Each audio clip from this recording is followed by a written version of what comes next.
Yes, what an awesome privilege we have to serve a holy God like that. Just thinking too of the song just before that, do we, in the song Blessed Assurance, do we praise him all the day long, sing about my Savior, and worship him all day long? That was what we just sang about. Welcome to everybody. Just so good to be here and to be a part of worship time together here. As we get into the rest of the service, you have been introduced to what is expected here. And as a representative of the Mission Board, I'm glad to be here this morning.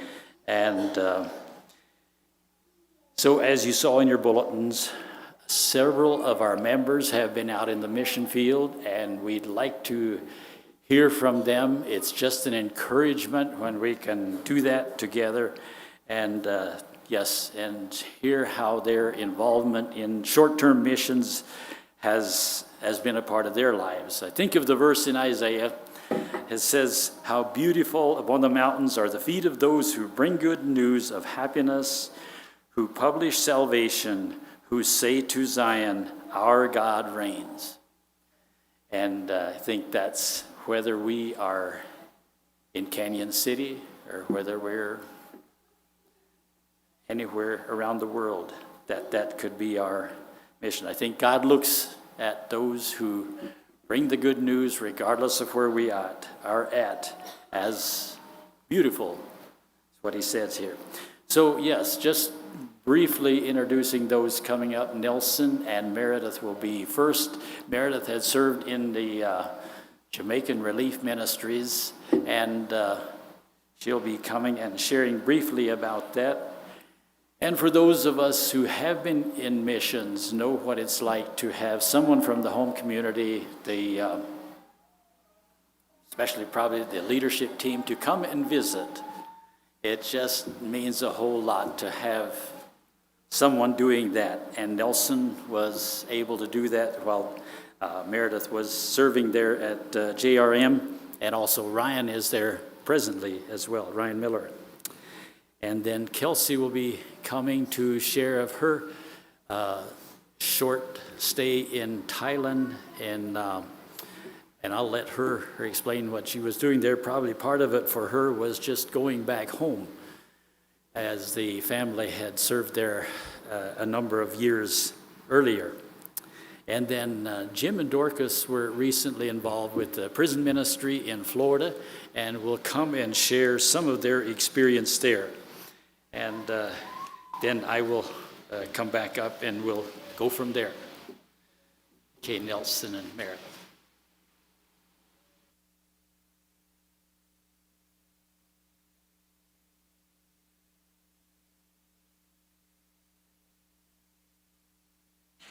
Just have a seat for now.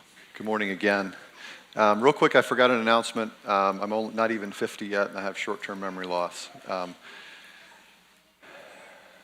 The food committee asked me to announce the table in the back. There is partially due to the funeral and also for Jaron and Monica, a lot of the meals that were brought in. There's a lot of dishes back there. And there's also a lot of food that was in the fellowship hall in the freezers, just being kind of stored over there, freezer, refrigerator, maybe dry storage, some of it. But all that to say, after this week, they would like to clear off the lost and found table, and that's just right in the back to my left, your right. Some of the dishes on the floor, those are not free for all. There's in a box, I think it is, that those are fairly certain for the meals that were taken for Jaron and Monica.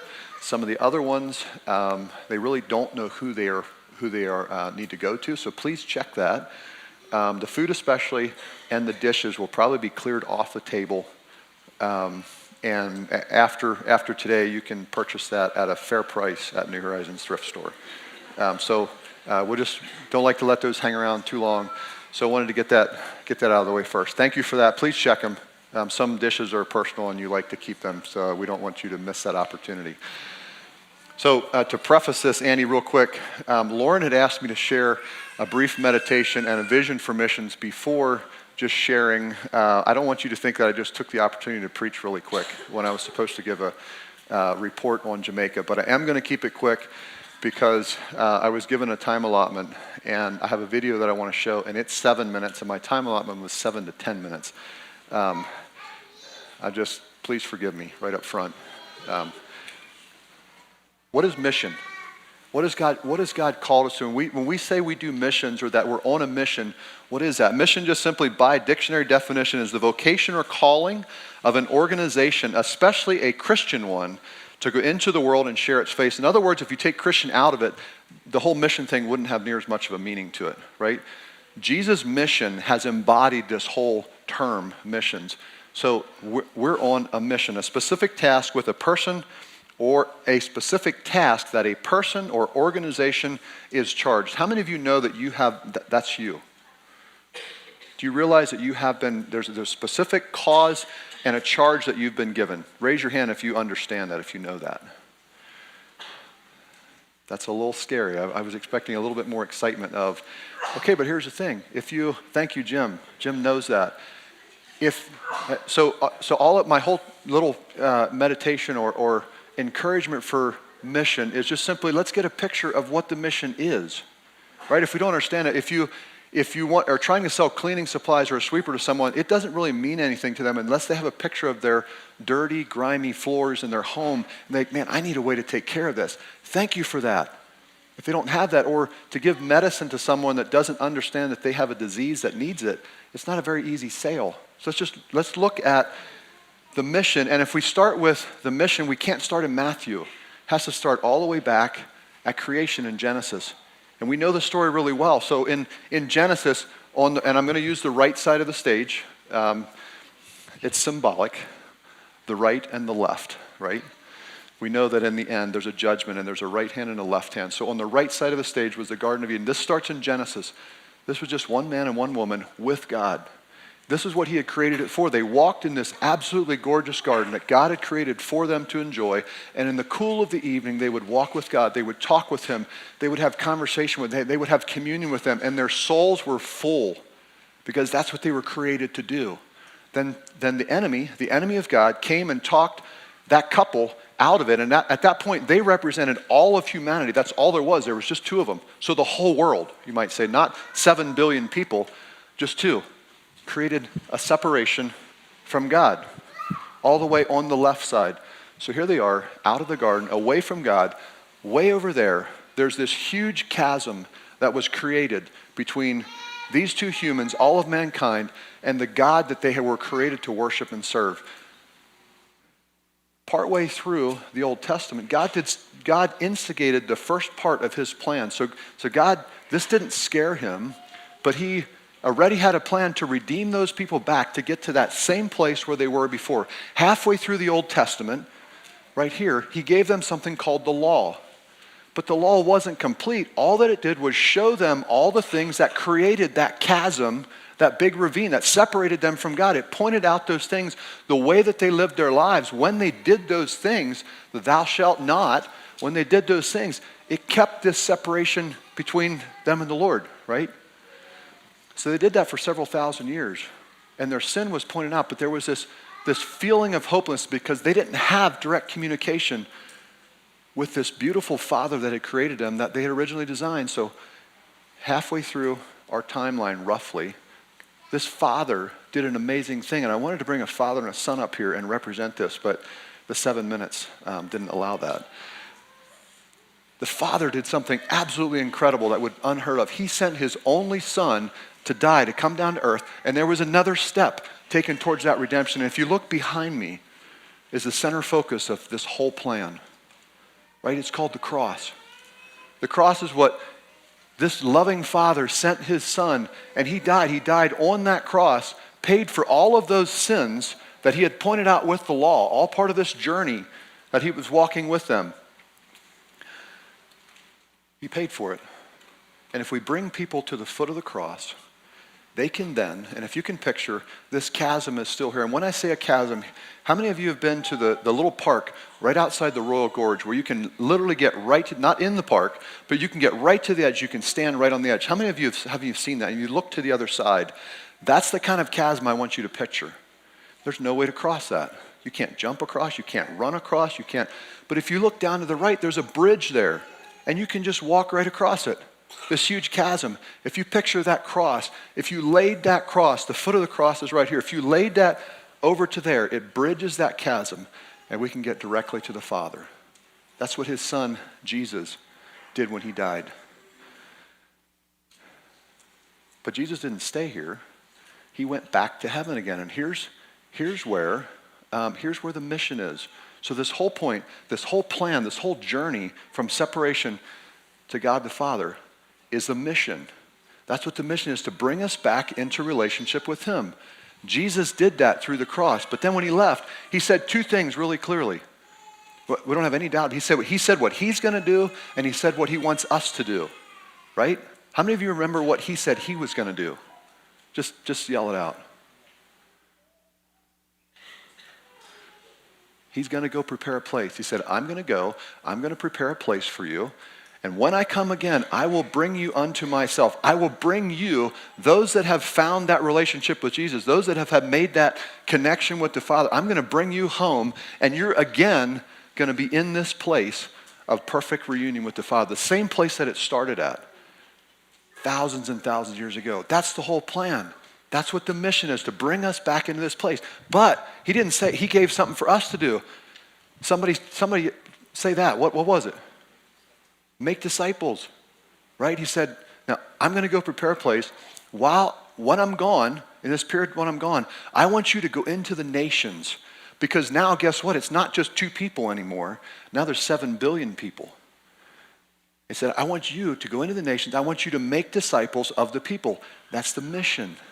But that's what mission is. There's a group or an organization that has been given a task to do, to bring people to bring people to the point of the cross, right here, so they can have communication with the Father. And that someday, when Jesus comes back, he's going to bring us back into right here. And we walk with him, we talk with him in an absolutely beautiful place. But here's the problem. Here's the thing we struggle with. Sometimes we're content with what Jesus is going to do. Isn't it just really nice to sit here and sing songs about heaven, sing about the wonderful time we're going to have up there, and we're going to be face to face with the Father, absolutely right and good. But guess what? In the meantime, he clearly told us what he wants us to do, because he didn't just die for us. He died for us. There's a group of people that are still over here. And while he died for us while we were in our sins, he died for these people as well. But he says, I need you to tell them, I need you to make disciples. And that looks, there's so many different avenues to do that this morning. Canyon City is a great place to start. But we're going to hear some stories of people that have went to far to countries, not here, Jamaica, the Middle East, Thailand, Asia, countries all over Asia, all of those things. That's all part of this mission. This morning, there's some people on mission this morning in the prison. And I think the question that you just need to ask is, how am I working on that mission? We're going to stand before the King one day. He's going to say, let's see your works. Let me see what you did. Right? All right, so there's a video that we're going to watch that says, and this is more geared towards children, but the concept of the lost. I want you to put that, you can put it in the children if you want, it's a beautiful picture of that, but I want you to put that in the context of the lost. And then I'll share briefly after that, and Meredith will share. If you guys want to run that video.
Stir in our hearts what you've called us into this mission. The mission is clear, and you've called us into all different aspects of it. Father, I pray that there would be an angst within us as we talk about this morning on Jesus. I pray that you be the center and that you be honored. In your name we pray. Amen. So this is my portion of the mission part of it. I was blessed to be able to go to Jamaica, take Meredith down to start her term of service, and I'll let her talk about that. But I can tell you as a father, I don't know if there's much greater joy than to be able to do something like that with your children, just to see them, and then to leave her there. I knew she was going to be fine, but there's a certain dependency that grows through that in Christ, and the separation from your parents. So that was really good. I knew that children were something that she is called to speak into their lives. So again, that's her portion of it. Ryan was also there. He was about halfway through his term, and just so all of you know, I think he has roughly a month. Is it about a month till he comes home? And I'll just say this: treat Ryan like a hero when he comes, because he's earned it. He's deserved that, and I don't think we want to. It's not for human gain or to elevate ourselves, but I watched Ryan throw himself into what he was called to there. We like the people that hold people that are good at softball and good at volleyball and whatever else up on a pedestal. I don't know if I have to judge that now, but give Ryan the credence that he deserves for serving his Jesus in that way. That was good to watch him. He has thrown himself into that. He's more involved in building houses for the community. That is one of the outreaches of Jamaica Relief Ministries. And just a side note for that, in November 5th, there is a group that I'm in charge of that will be headed down to build a house there. There may be some opportunity to go along with that. If you have interest in that, you can let us know. It is basically a week, and we will build a complete house in that time for some of the natives there, and that really opened the door for the ministry there and the local church there to continue to speak into their lives. And one more thing y'all can be in prayer for, April 30th, I do plan to fly to Beirut, to Lebanon for a week, to spend in the refugee camps there and at the pastoral training facility in Zaqli. So you can pray for that as well. That is specifically a ministry to the Syrians. And I was glad that Lauren gave me the opportunity to do this. By the way, Lauren had somewhat of a surgery yesterday, an exploratory surgery, so check in with him as well. Pray for him in this health journey that he's on. But he asked me to do this for him, and it was good because I wasn't sure if I was going to buy the ticket. But it kind of gave me the push that I needed for that. Meredith, you want to share a little bit about your time in Jamaica? Yeah. So just to tail off a little bit of what Dad was saying with Ryan, treat him like a hero when he gets back, because I was there short term, and I came home, and it felt like a completely new place. I was so excited to be home. 86 degrees and humid 24/7 is no joke. But deeper than that, there is like huge, like the spiritual warfare over there is so great. And I know it is here too. It's just disguised better. But when you go over there, it's just like right in your face. And if you've never been out of the country like I was, you have to go do it. You have to go see something. Just to start out, I'll go into a little bit of what I did. The little girls on the screen there, that's JJ. Behind him is Leon and Joey. Joey was with JRM for 6 months, and then she went home, and I got to be a part of her life a little bit. This is at the campus, so I went with JRM. It's Jamaican Relief Ministries, and JRM in itself is like an orphanage, and they take children from the city there. And then they have a branch off, which is called the Impact Program, and that's what I went for. It's a 3-month term, and we volunteer in a preschool and a nursery there. So basically we teach, and then we'll rotate off and on, and I was in the nursery with babies, which was so fun. And then we volunteered at the campus. They had like Auntie's Night Out, and so we would spend days there watching the kids there, and then also at Mount Pelier, which was my absolute favorite place.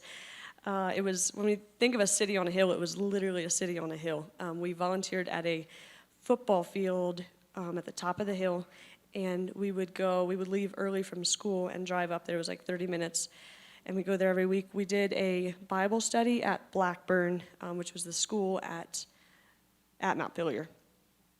So we did that on Tuesdays and Thursdays, and then the rest of our week we were at the school from Monday to Friday, and would leave early to go do the football club and the Bible study.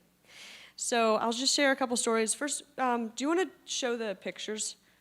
And then I'll kind of explain a little bit, and then I have a story for you guys. This was Ryan, all of you guys that don't know him, my best friend down there. He was bringing me drinks because I had caught hand, foot, and mouth while I was down there, which was super random, but I caught it, and I wasn't allowed to see the campus children for 2 weeks, which was probably the most stretching for me down there. But he would see me daily. He made an effort. He would bring me lunch and bring me drinks, and so he kept me very well equipped to get over my sickness. Then you can go to the next one. This is my household. It's Corey and Laura to the left, Karina and Geneva. Geneva was my roommate. We had one roommate. We had 2 bedrooms for the Impact Girls, and we each had a roommate. And then it's Vanessa, Mason, and Sparrow, and Nathaniel. Those are their 3 children. We did not live on campus, so we got extremely close with our house family here because we lived down in town, and that was something I did not know before I went down there, and it was very stretching. I'm glad I didn't know it because I didn't have time to overthink it. You can go to the next one. And then this is a house at Montpelier. A lot of the houses looked like this. It's just, you get used to it while you're down there. It's just kind of a normal thing, but when you first get there, it's nobody should have to live like that. The blue tanks are where they kept all their water. There was no running water at Montpelier, so they had to get trucks to come and bring all of their water. And you can go to the next one. This is a fruit stand that we passed every day, pretty typical. Absolutely loved it. They did not have a ton of fruit down there, believe it or not. It's a very tropical place, but we had the little, I can't think of what they're called. No, it's a little green fruit. It's not good at all, but that's about all we had. A watermelon was $70 and a pineapple would have been like 50. So we didn't eat a whole lot of fruit, which I was really sad about. So I just kind of dreamed of that stand every time we drove past it. You can go to the next picture then. This is the kids at Montpelier. This is only a few of them. We usually, on a good night, would have 40 to 50 kids from Montpelier. And this was one of our last nights, so we snuck a picture with them. Didn't sneak it, we just got a picture with them. And if you look to the back, the houses back there, let me just explain a little bit of Montpelier too. So it's very much a dark, dark city. We picked up, every time we'd go up there, we would pick up children on the way up the hill because it was after school. So we'd pick up kids and give them a ride to their house. And the one time we just had one little boy, and he looked at us girls, and he called us white girls, and he was like, "Do you white girls know why kids don't walk around here?" And we were all like, "No, like we've wondered, but we weren't sure why." And he said it's because people shoot people. And he just kind of laughed and was done. But then we found out a guy was shot in his home like that morning. And it was very common for them because it's a gang. There's like 2 gangs that live at Montpelier, and one lives on that side, and then across from the picture where we were at, they live on the other side, and the football field was right in the center of them. And so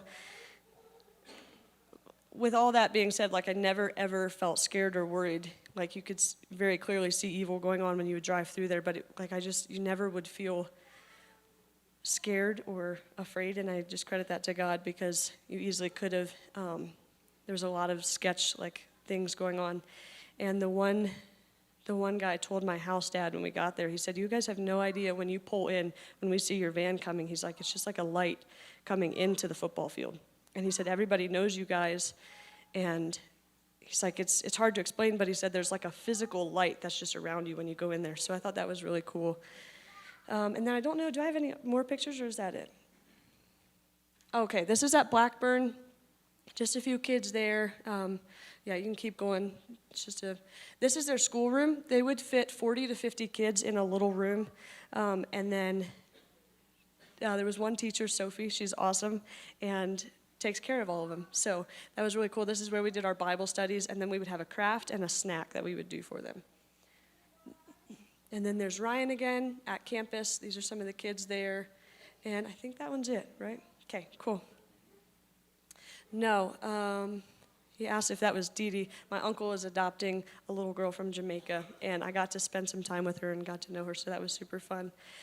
Okay, and then just in wrapping, one more story I had for you guys. When we were at the daycare, they're very cultural, so they celebrate everything. They dance, and there's always a lot of food. They're a very lively culture.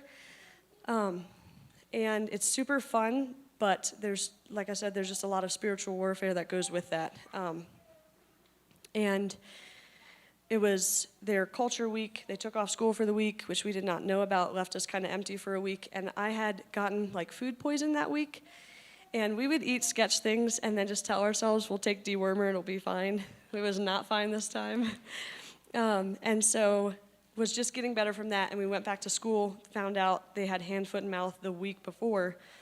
And I woke up the next morning and had spots on my hands and my feet.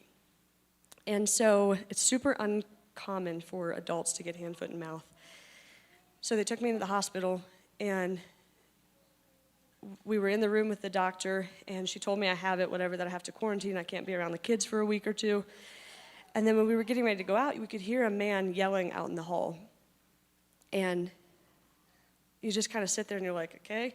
And I'm fairly blonde. I just walked out of the room and started walking down towards it because I was like, what's going on?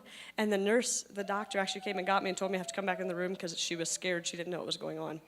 So I went back in the room with her, and after he left, we walked out, and he was yelling at one of the nurses and was upset at something that she had done or whatever, and she was sobbing. I got in there, and she was supposed to check me out. And I was kind of nervous. I was like, can I just pray for you real quick? And she looked at me kind of surprised and just lost it again. So I prayed for her, and at the end, she looked at me, and she was like, no one's ever prayed for me. And it just kind of hit me, because while I was there, I had so many people from church and just community that had texted me and prayed for me verbally, like over the phone or over a text. And so it just, me and my house dad left, and we got in the car.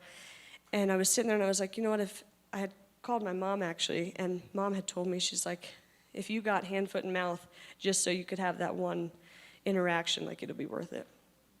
And so, and with that, as soon as I asked if I could pray for her, the walls are paper thin, and we had like 4 nurses and 2 doctors that wanted to watch. They just stood there and watched us pray. And so it was really, really cool. Like, me and my house dad went out, we were so excited, and it was just, like, there were so many opportunities like that I could share, but I won't. So just to wrap it up, thank you guys so much for your support. I mentioned a little bit the prayers and stuff, but it was truly overwhelming. It was a lot of really hard days. It was fun, but it was probably the most stretching thing that I've ever done. And it felt like every day that I was like a mess or had a bad day, somebody would text me, and it was random. Like, I didn't expect it at all. So thank you guys. And also for the financial support, I was very well taken care of. I had everything I needed and more. So thank you guys. I really appreciate it. One thing I'll share as her dad, if Meredith has more, she always gives it away. She doesn't believe in more.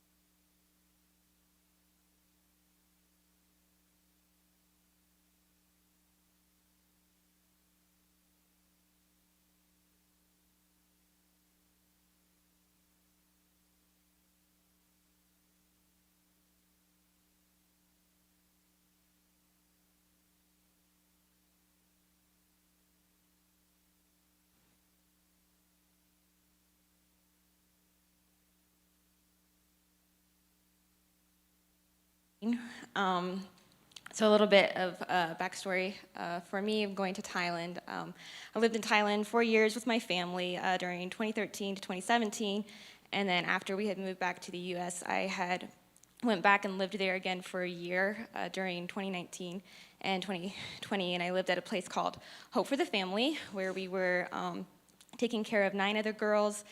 During that time, they were like, I think in the ages 12 to 21, and I was just one of the staff there, helping with caregiving, driving them to school, that kind of thing. So kind of the main purpose, I was in Thailand most of December and January, and kind of my main purpose was just to go back and reconnect with who I'm going to call my sisters. So before leaving Thailand, though, I'm just going to share, I went to a coffee shop with my Freddie, and that would be, you guys know her as Monica, but Freddie's my endearing term for her. And I'm just sharing with her some of the feelings that I have for this trip, and just the feelings of just like stuff in life. And I guess like one of the questions I'm like pondering and thinking about is how do I trust God with the story and the path that he has me on when I know that being a Christian means that there is a cost to following Christ, and it means that there is going to be a path of suffering, and there are bad things that happen. And it's not even that I'm in a season of great loss or great suffering. I'm just thinking about the future and what it could look like, and feeling just anxious, I guess, about some of these things. And my Freddie, she doesn't give me a pat answer on the theology of suffering or trusting God. But she is somebody I trust because she knows what loss is. She knows what suffering is. But in the course of our conversation, she brings up Psalm 23, and she shares with me how her and her husband had been reading this psalm together repeatedly. So I'm just going to pause on that, and I'm going to come back to that. And I'm just going to share with you some of the moments in December and January that made up my Thailand trip. So this trip was filled with a variety of moments. There was the moment I was in LAX airport. So I'm, in this big airport with people I don't know, and I'm walking, and I hear my name, and I turn around, and here it's one of my customers from Yummy Thai. And I had conversed with him and his wife enough to know that they were believers, and he didn't waste much time, and he pulls out his wallet, and he proceeds to hand me a $100 bill. And he was just saying how this was of the Lord. And I just walk away from that just feeling seen by my Father. There were moments of being able to enjoy Thai culture again, being able to buy a meal for $2, being able to buy a boba for 20 baht, which is like under $1, being able to choose from 100 different coffee shops to go to. There were the moments of being able to go to places of worship and hearing our Father worship in a different language. There was also the moment where I got ticketed for parking in the wrong place, and I could also, if you ever want to take me out for coffee, I can give you a whole list of all the forgetful things I did, absent-minded things I did on this trip. Oh my goodness. There were the moments of being able to drive around my blue car again. Safe Now has ownership of the car that I used to drive around in when I lived there. And so most of the girls I lived with at Hope for the Family have moved on. They've either been through college or in college now, so they're not at the home anymore. So I did a lot of just driving around the city. There were precious moments of being reunited with my little sidekick. So when I lived there with my family, I did daycare for a little baby girl, and she was 5 months old, and she's now 11. And almost as tall as me, and she is just such a sweetheart. I love her so much, and just had so many precious moments of just, she loves adventures. She loves going out and doing things, and so we just had so much fun together. It was such a gift of the Lord to spend time with her. I had moments with my sisters.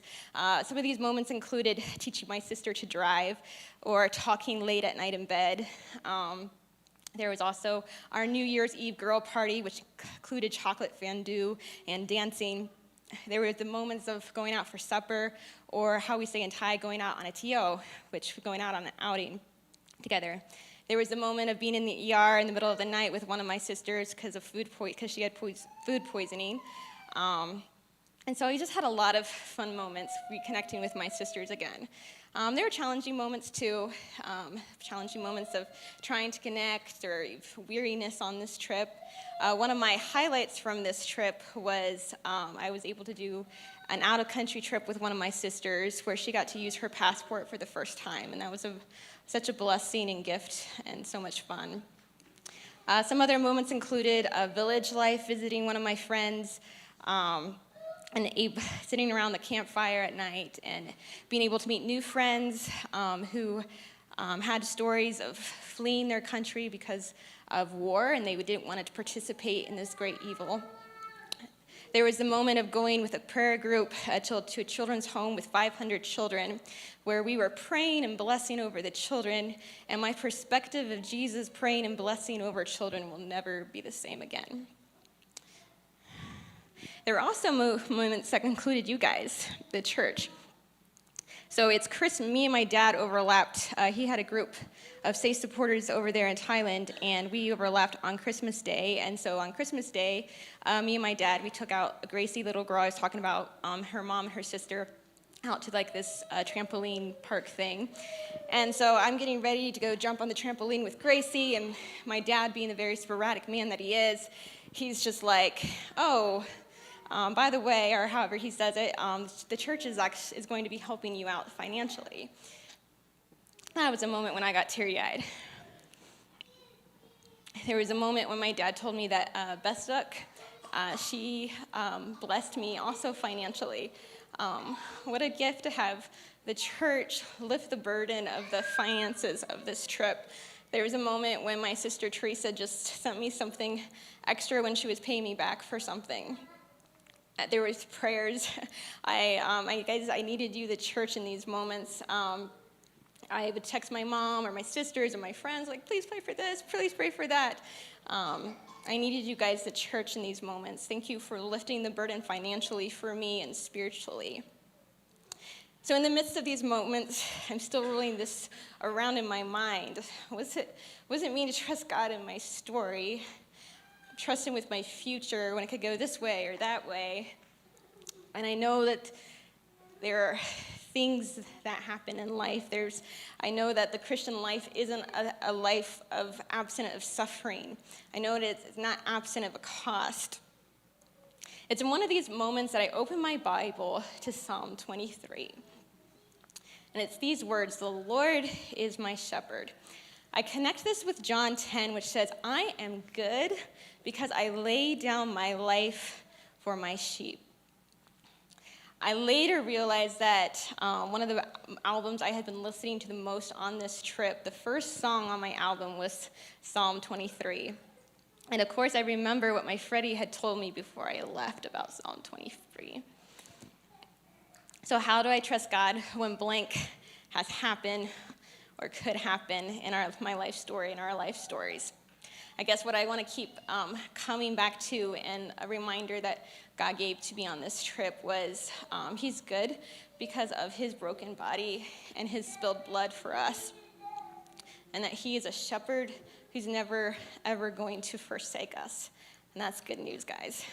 Thank you guys for letting me share my trip with you.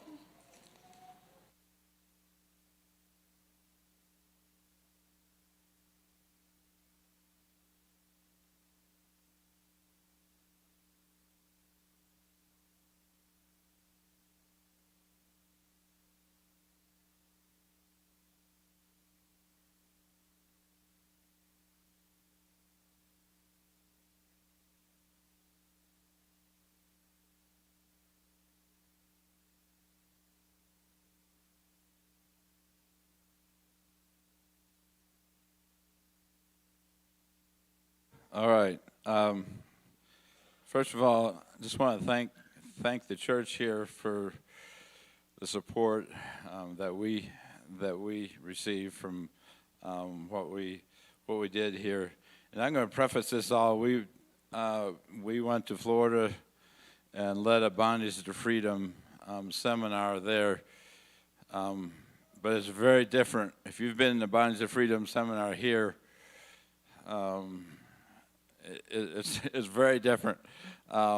Here we have 10 to 12 volunteers go in with Lloyd and Judy, and have about 25 or sometimes more offenders. Where we were, it was just my wife and myself, and we had 70 guys. So that kind of tells you the difference. Not near the one-on-one interaction that we do here. You know, partly is the chaplains here already have a relationship with the guys, as well as many of the other volunteers know the guys.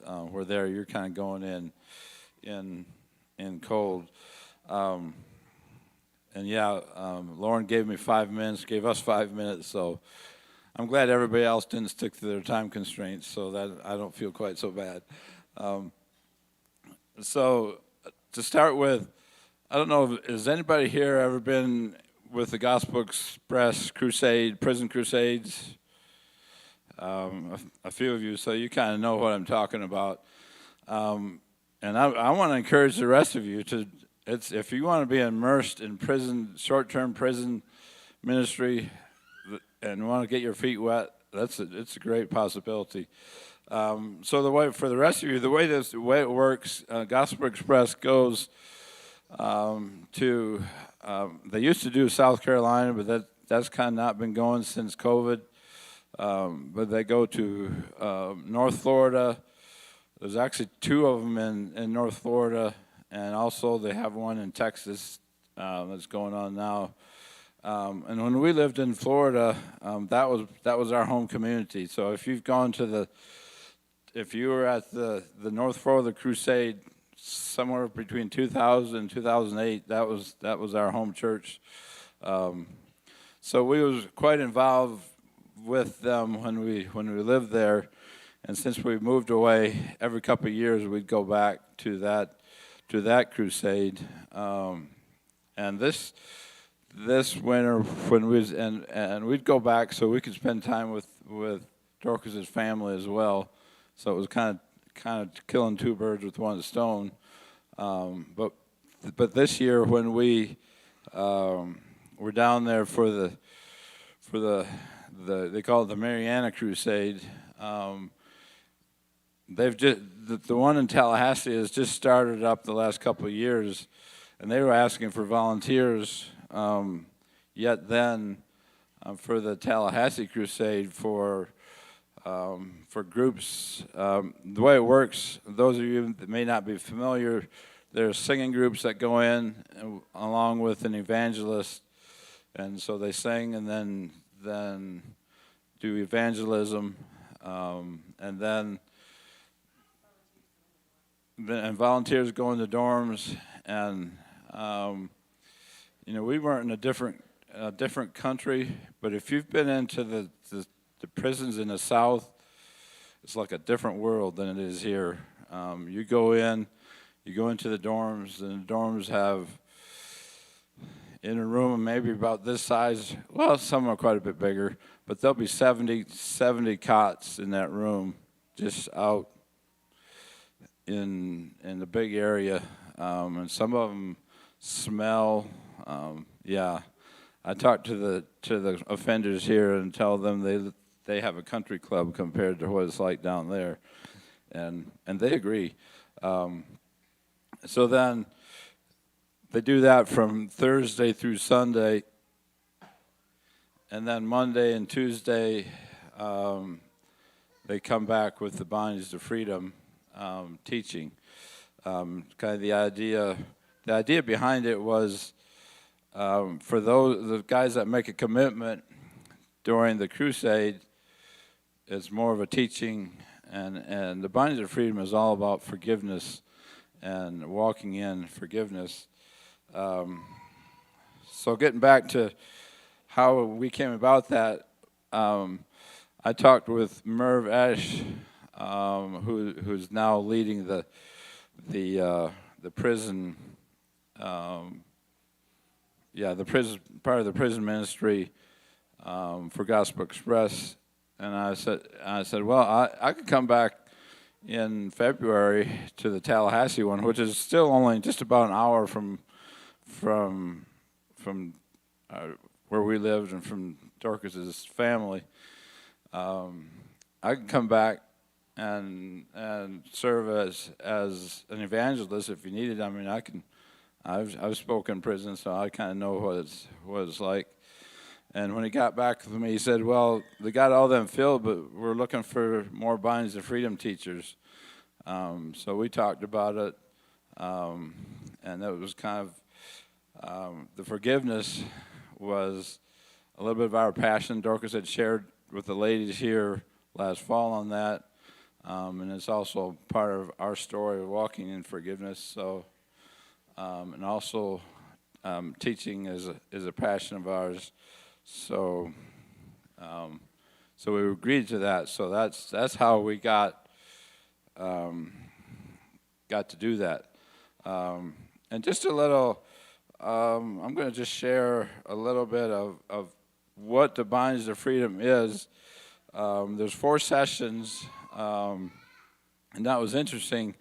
On the schedule, we had 8 hours in 2 days, where we ended up using 11 hours in the 2 days.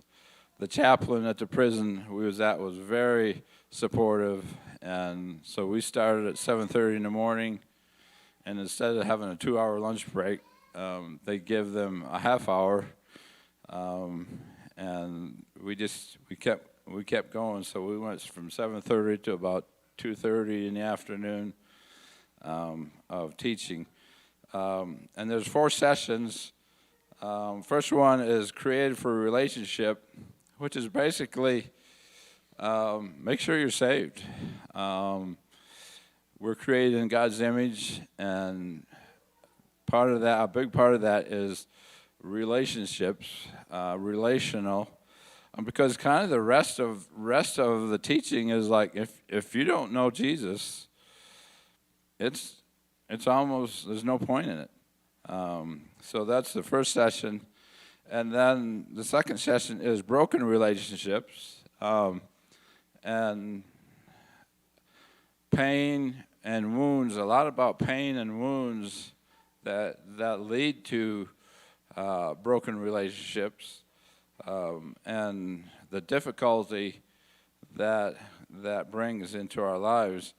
And the third session is specifically a wound of rejection. We've all experienced rejection of some sort or another, but these guys in prison, and Dorcas will tell her part. She'll tell you some stories of rejection. A big part of why they're there is because of rejection in their life. And then the last session is forgiveness, walking through forgiving. And, you know, many times people, when you talk about forgiveness, you hear the term, well, just let it go.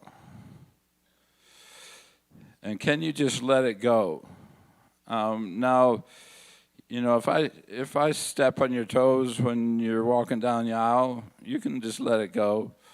A lot of things you can just let go, but when it's a life-changing event, it's not possible, nor is it biblical. And we talked a lot about what forgiveness is and what it is not, and that seemed to be a big thing that brought them healing, that they didn't really understand really what forgiveness is. I mean, it's easy to forgive if somebody comes and apologizes and asks for forgiveness. That's easy. But what if the person is still, the relationship is still broken? The person that hurt me is not the least bit sorry for what they did. You know, there's estrangement. Many of them, their ex took off with the kids and won't let them have any contact with the kids. How do you forgive? And especially the father wound, and mother wound. How do you forgive fathers and mothers? A lot of what we talked about in this session was what forgiveness is and what it is not. And I'm just going to kind of go down here. What forgiveness is not. Forgiveness is not a feeling. I mean, if we wait until we feel like forgiving, we're never going to forgive. And forgiveness is not overlooking the wrong done to us. A big thing we talk about, and even here we talk about what your mother or father did to you was not okay as a child. When you were abandoned as a child, that was not okay. And it's not overlooking the wrong that was done to us.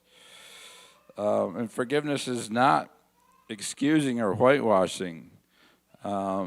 It's not, well, yeah, they had other issues, and understand why they did what they did. And it's not to water down the offense. And forgiveness is also not using psychology to understand the offender. It's important to understand what happened is important. But to understand exactly why the person did what they did, that's not for me to figure out. And also, forgiveness is not taking the blame for the wrong. You know, many children that have divorced parents will take the blame. Well, if I would have been a better kid, my parents wouldn't have divorced. Or if I'd been better, my mom wouldn't have taken off with another boyfriend, whatever. It's not taking the blame for wrong. But what forgiveness is cleaning the record.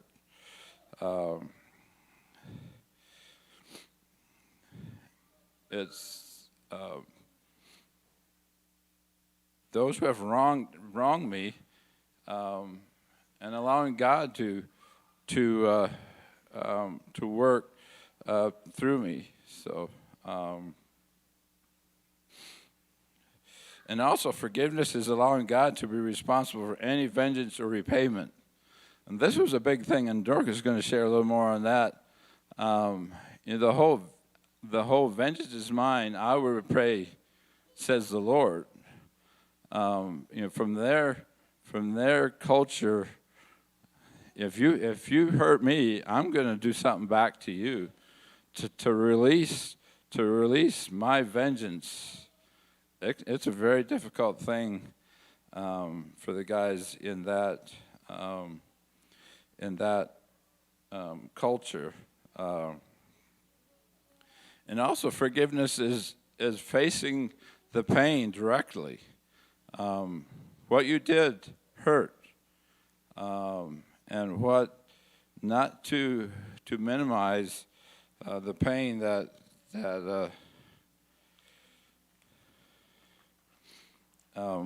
was there. And another thing that to understand that forgiveness comes with a cost. You know, God didn't just say to us, well, I'll just let your sin go. He recognized that our sin is devastating, and he forgave us, but it came at a great cost. I mean, the cross is not a simple thing. The cross was very costly to God. So our forgiveness doesn't, we talk about salvation is free, but salvation was always also very costly. In the same way, when I forgive someone, it comes with a cost. I have to bear that cost. And then I can take that cost and take it to the cross and lay it on the stripes of Jesus. So that was some of what the teaching is all about. And I'm going to let Dorcas just share some more of the stories of what we experienced there.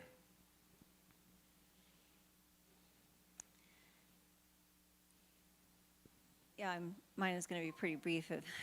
We were trying to keep it short, but one of the stories that made the biggest impression on me, I think, was when one guy, when I asked the question, like, have you felt rejection?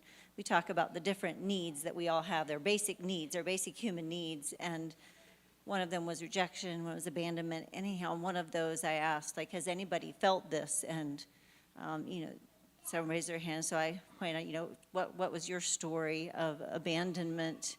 And he said, I was at a friend's all weekend and went to school Monday morning and came home and found that my parents had moved out and left my clothing in the house. And they had moved out without him. And that was his story of abandonment. And just, then we could refer back to that several times during the thing, and I believe he found healing from that. Another guy, we were nearing the end, and he said, he has a question. Is it okay for him to pray, since Jim had talked about, we release the person to God for, to do vengeance. And he said, was it okay for me to pray for God to bring vengeance on the person who hurt me? Can I pray for God to judge them? And some of the others, so we opened it up, what some of the others responded, Jesus said, love your enemies, do good to those who hate you. And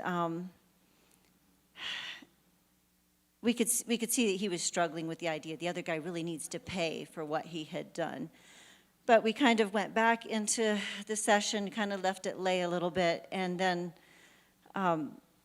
as we were working through the process of forgiveness, Jim reiterated that when we forgive, we bear the cost of that person's sin, and we don't require them to pay anymore. Because that's a lot of what unforgiveness is feeling like that person needs to pay for what they did to me. And so we kind of just kept working through it. And at the end, he came up and said, all of the things that we talked about as far as releasing that person was a whole new understanding of forgiveness. We talk about that forgiving is not necessarily forgetting, because, if you have your arm chopped off, it can heal, but you always still have a chopped off arm, and you will live with that the rest of your life. And so you don't always forget, but you can release the pain and the condemnation of that person. And one of the ways that we do that is by, and those of you who are at the women's conference are familiar with this exercise, but to have them write on a white Post-it note, this is what happened, the name of someone who hurt me, this is what they did, and this is the harm that it did to me. And then in the next session, we come back with a red Post-it note and put on top of that and say, I release this person to Jesus' blood. I forgive them, and I release them for God to take care of what they did.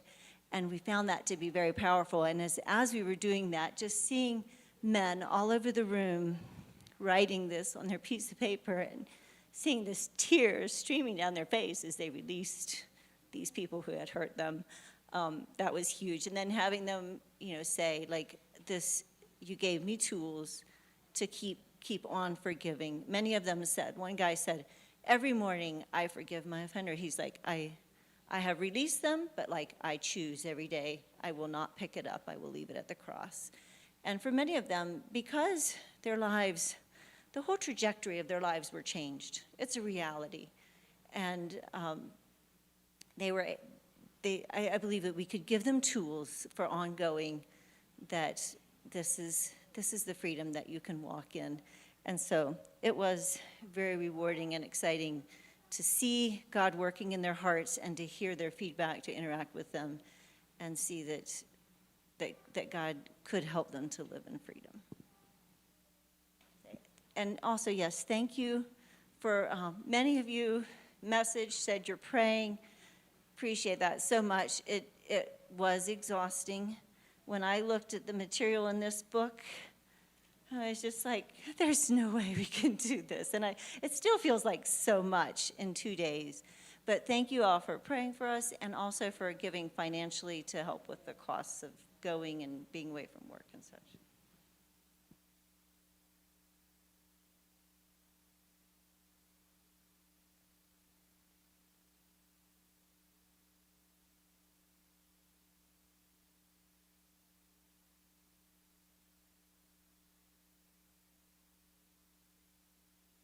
Each one of you for sharing. It's truly been encouraging, blessing to be here. And yes, I have a few more things One is, we heard that Lauren really wanted to be here this morning. He wasn't able to, and he had asked me to share this with you all, so it's kind of by way of announcement. And this is an upcoming event that he wanted you to be made aware of, and he'll give you more details later. But he said on April 15 at 5 p.m. there's an auction in Westcliff hosted by SAFE field reps Merv and Elizabeth Detweiler to raise funds for Hope for Family Home in Guatemala for a project to secure water and build a building to provide ministry for the poor and at-risk children in the village. So this is an opportunity for us to get involved in that way. There's a couple of things that we can do. One is to donate items. They will need that. He said if you would have those at his house, at their house at the one on Main Street, by April 14th, he would take those to Westcliff for that. And of course, the other thing is they need people there at the auction to buy, so you can go buy your items back there. And so that's one way to get involved locally. One thing we didn't get into this time, I guess, Frida has been involved with a program called Restore, and I'd like to include that sometime in the future, possibly in the June time when we have sharing about ministries.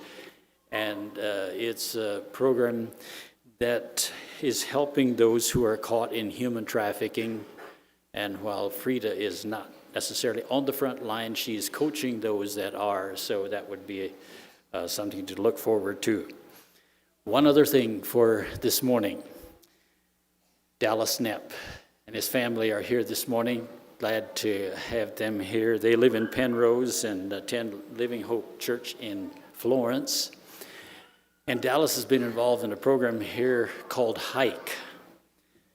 And he said, I think it's been about 15 years that he's done that, although it's been going longer than that. But that's a local ministry as well.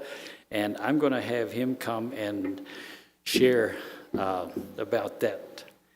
And then after Dallas is done, Nelson, I'll let you come and take the time. Thank you.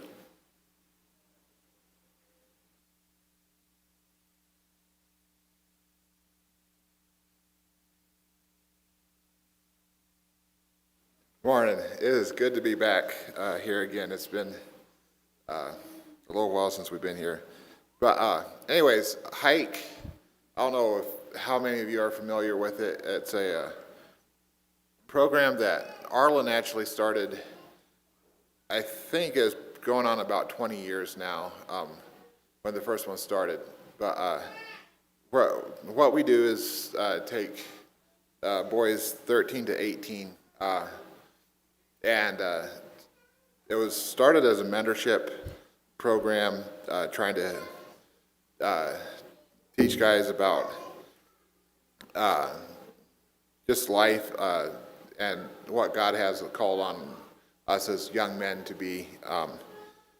And our mission statement is helping individuals know excellence. And there's just, as we're on the trail, helping guys understand that. We offered kind of two different programs, one for younger groups, age groups like 13 through 15, and then older Hike for 16 through 18 guys.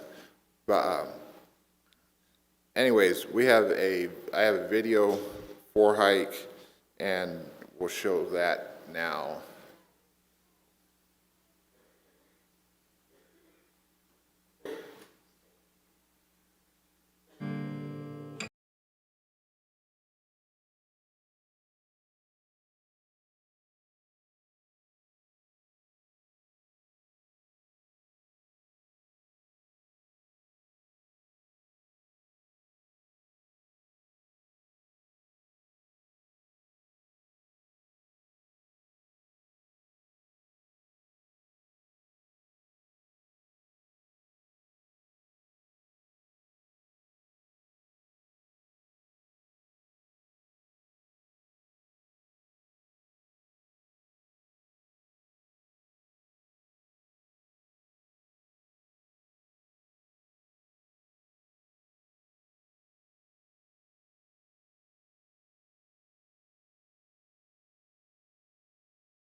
I know we have multiple boys that have been on hike from Church Skyline here, and yeah, I know some of the guys here have been chiefs. We were talking about Ryan earlier. He's been has led multiple years as a chief on hike, and Daniel, I don't know if he's here. Daniel has helped out a lot with hike, and we just want to thank you guys for the parts that you have played. I know I'm not here much, but every summer I try to get you guys to somebody from here to be prayer partners. So one of the things we do offer as for the guys is prayer partners, and basically we try to find somebody that's willing to pray with for the guys as they're out. And come June, if you hear people asking for prayer partners for the guys, that's what it is. And yeah, it's always encouraging to have somebody that's praying for you and sending you a card. And we also have a program at the end of hike, and it's normally at the community center at the park. And we encourage you guys, if you were a prayer partner, to come. Anyways, I was hoping we had room for guys this year when I was here, but our Hike 1 team is full already. Our Hike 2 team, I think we still have some room on. And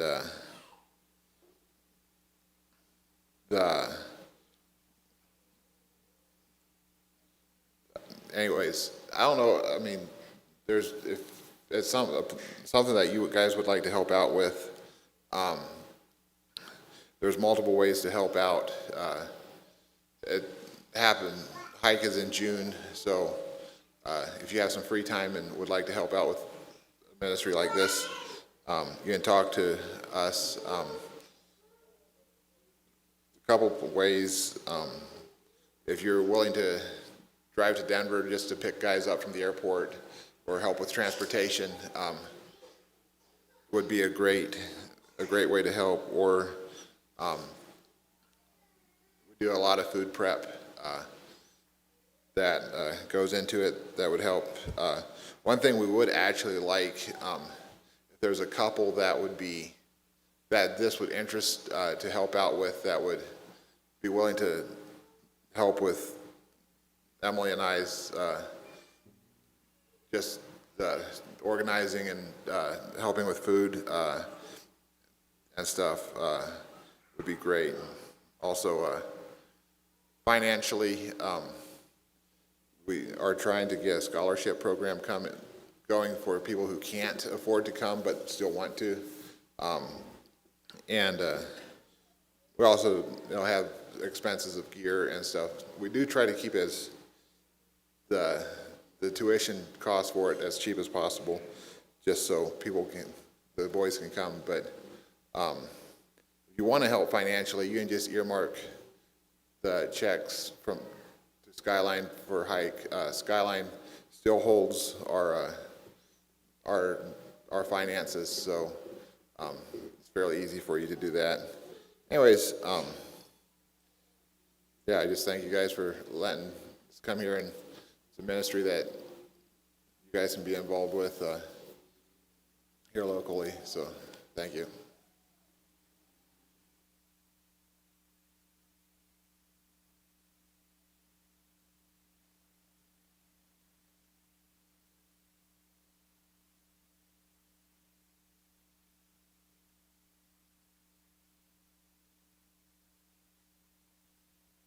Okay, thank all of you for sharing. Thank you for the work that you do. I think I'm going to put, just for some of you can get prepared, I'm going to put a little bug in the mission board's ear.